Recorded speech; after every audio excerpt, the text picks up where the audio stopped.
कि बजट सत्र के माध्यम से इस राज्य को एक ऐसा बजट मिले जिसकी राज्य कल्पना कर रहा है, जो शामिल हो रहे हैं। क्या प्लानिंग है, क्या रूपरेखा सोच कर आए हैं? जी बहुत सारे विषय हैं जिनको सोच कर आए हैं, जो राज्य स्तरीय हैं, कोयलांचल स्तरीय हैं, जिला स्तरीय हैं, और जैसे ही हमें अवसर मिलेगा उन विषयों पर वार्तालाप होगी, उन विषयों पर चर्चा होगी और उन समस्याओं का निदान करने के लिए सरकार पर प्रेशर बनेगा। पेपर लीक का मामला किस तरीके से? देखिए करिश्मा जी, पेपर लीक का मामला बिल्कुल जघन्य अपराध है।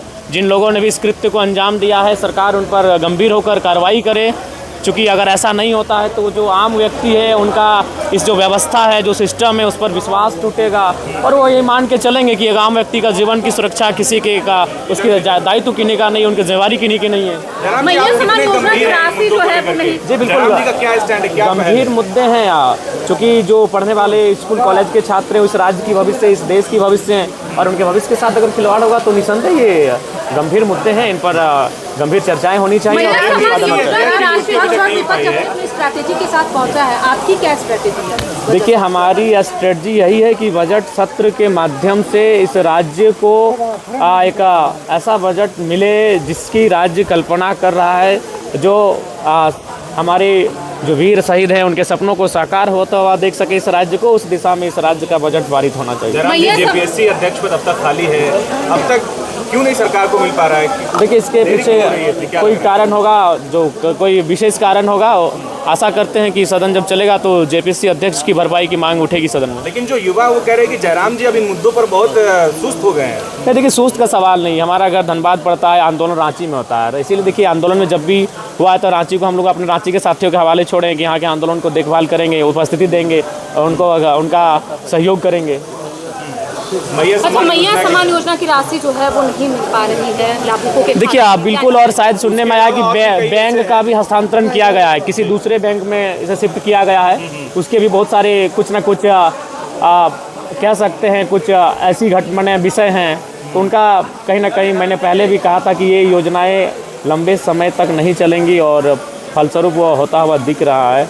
मैंने पहले भी इसका सजेशन दिया था। जयराम जी फिर एक बार आप चर्चा में आ गए हैं। पिछला जब आप विशेष सत्र चल रहा था तो आपने मंच कहा था कि मैं टीए नहीं लूंगा। मैंने ये कहा था बिल्कुल। आप कंट्रोवर्सी में आ गए हैं। नहीं कंट्रोवर्सी, क्या जवाब आलोचकों के लिए नहीं, हम फिर कह रहे हैं, हम नहीं, पहले मेरी बात सुनिए। बोलिए, बिल्कुल। उस दिन भर मैया सम्मान योजना पे चर्चा हुआ था। उसके बाद मैंने कहा कि आप लोग 2500 रुपये का इतना महिमा मंडन कर रहे हैं और आप लोग 2 लाख की सैलरी ले रहे हैं, लाख रुपए का टीए ले रहे हैं और आप 2500 रुपया दे के महिमा मंडन कर रहे हैं, तो आप एक काम कीजिए, आप भी अपना जो जीवन है उसे सरल बनाइए आम जनता की तरह। तो मैंने ये कहा था, आज भी हम रिपीट कर रहे हैं इस बात को। जिस दिन इस पर पहल होगी उस पर पहला हस्ताक्षर जयराम महतो का होगा। जिस दिन ये पहल होगी कि एक विधायक की सैलरी 3rd 4th ग्रेड के जो कर्मचारी हैं उनके समान होगी, 40,000 50,000 60,000, पहला हस्ताक्षर मेरा होगा। जिस दिन ये पहल होगी उसमें पहला समर्थन ही मेरा रहेगा। अच्छा, आप खाली पैर आए हैं, मैं देख रही हूँ आप खाली पैर आए हैं। हाँ, वचन है तो वचन को निभाना पड़ेगा, वचन है। ठीक है। गाड़ी खरीदने पर सवाल उठाए जा रहे हैं। देखिए मैंने फिर कहा मैं आवास भी लेने जा रहा हूँ, लेकिन मेरा तर्क जान लीजिए, मैं आवास भी लूँगा, क्योंकि मैं किसी वीआईपी के भरोसे अपना सुख सुविधा क्यों छोड़ूंगा। मेरी राज्य की जनता गरीब है, लाचार है, बेबस है, यहाँ के छात्र प्रताड़ित हैं, परेशान है, तो जो सुविधा मुझे सरकार से मिलेगी मैं वो सुविधा लूँगा और उन्हें मैं रॉबिन हुड के तर्ज पर जनता को दूंगा। बिल्कुल, मैं आवास की भी सुविधा लूँगा। नहीं, हम नहीं लेते, लेकिन उस सुविधा का अगर हम आवास नहीं लेते, वो आवास कोई ना कोई सरकार का आदमी रख लेगा, कोई वीआईपी पर्सन रख लेगा। देखिए रहे मंत्री लोग 2 जगह का रखे हैं, पुराना आवास भी रखे हैं और नया आवास भी रखे हैं। जो विधायक हार के गए वो आवास नहीं छोड़ रहे हैं। तो मेरा कहना है कि जो आवास मुझे अलॉटमेंट होगा वो किसी वीआईपी पर्सन क्यों होगा, इसलिए मैं वो आवास लूँगा। बिल्कुल आज मीडिया के सामने कह रहा हूँ, और वो मैं अपने क्षेत्र से आने वाले 10-15 विद्यार्थियों को अलॉटमेंट कर दूंगा। वो रहेंगे, पढ़ाई करेंगे वहाँ से।